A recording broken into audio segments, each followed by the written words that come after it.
क्या आपने कभी सोचा है कि ब्रह्मांड के ये दो सबसे शक्तिशाली देव भगवान शिव और भगवान विष्णु एक दूसरे के बिना अधूरे क्यों हैं? क्यों वे अस्त्रों का आदान प्रदान करते हैं, एक दूसरे की भक्ति करते हैं और अपने अवतारों के माध्यम से एक दूसरे की सहायता करते हैं? इसका कारण ये है कि वे एक ही परम शक्ति के दो अलग अलग स्वरूप हैं। वेदों और पुराणों में ये स्पष्ट है कि सृष्टि का संतुलन बनाए रखने के लिए शिव और विष्णु मिलकर कार्य करते हैं। वे न तो बड़े हैं और न छोटे, बल्कि पूरक शक्तियां हैं जो एक दूसरे को सशक्त बनाती हैं। आइए इन दोनों के बीच के कुछ अनसुने और गहरे संबंधों को जानें जो अक्सर भक्तों के बीच चर्चा का विषय नहीं होते।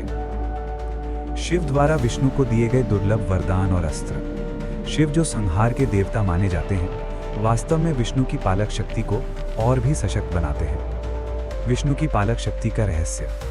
एक अनसुनी कथा के अनुसार जब भगवान विष्णु योग निद्रा में होते हैं तो शिव ही सृष्टि का पालन करते हैं। शिव पुराण के अनुसार सृष्टि के महाप्रलय के बाद जब केवल शिव और विष्णु ही शेष रहते हैं, तब शिव ही अपनी समाधि में ब्रह्मांड को धारण करते हैं ताकि सृष्टि का पुनर्निर्माण हो सके। ये दर्शाता है कि शिव केवल संहारक नहीं बल्कि पालक भी है और वे विष्णु के अनुपस्थिति में उनकी भूमिका निभाते हैं। विष्णु के चक्र का रहस्य।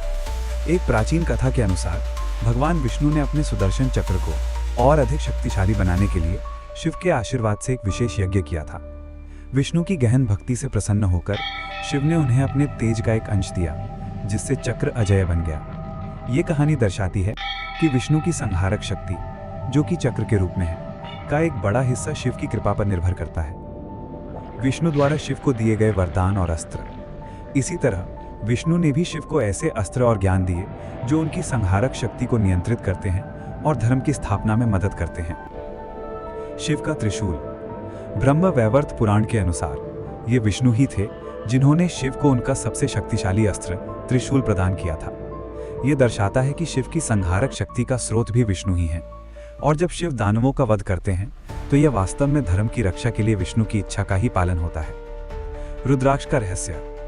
पद्म पुराण के अनुसार रुद्राक्ष शिव के आंसुओं से उत्पन्न हुआ था, लेकिन एक और कथा में यह बताया गया कि जब भगवान विष्णु ने शिव को उनके रौद्र रूप से शांत किया, तब उनके प्रेम और सम्मान के कारण शिव के आंसू रुद्राक्ष के रूप में पृथ्वी पर गिरे। यह दर्शाता है कि विष्णु की शांति और प्रेम ही शिव के क्रोध को शांत कर सकता है, जिससे दोनों के बीच संतुलन बना रहता है। भक्ति और अवतारों के माध्यम से गहरा संबंध। विष्णु और शिव केवल अस्त्रों के आदान प्रदान तक ही सीमित नहीं है, बल्कि वे अपने अवतारों के माध्यम से एक दूसरे के प्रति गहरी भक्ति भी प्रदर्शित करते हैं। परशुराम और शिव की भक्ति। भगवान विष्णु के छठे अवतार परशुराम शिव के परम भक्त थे। उन्होंने शिव से ही धनुर्विद्या और अस्त्रों का ज्ञान प्राप्त किया। ये दर्शाता है कि विष्णु का एक अंश भी अपनी शक्ति के लिए शिव पर निर्भर था। हनुमान और राम का संबंध। भगवान शिव के 11वें रुद्र अवतार हनुमान भगवान विष्णु के अवतार राम के परम भक्त थे। हनुमान ने राम की सेवा में अपना जीवन समर्पित कर दिया। इस तरह शिव के एक अंश ने स्वयं विष्णु के एक अंश की सहायता की। यह बताता है कि भले ही रूप अलग हों, उनका उद्देश्य एक ही है। इन सभी कहानियों से यह स्पष्ट है कि शिव और विष्णु अलग अलग नहीं, बल्कि एक ही सत्ता के दो पहलू हैं।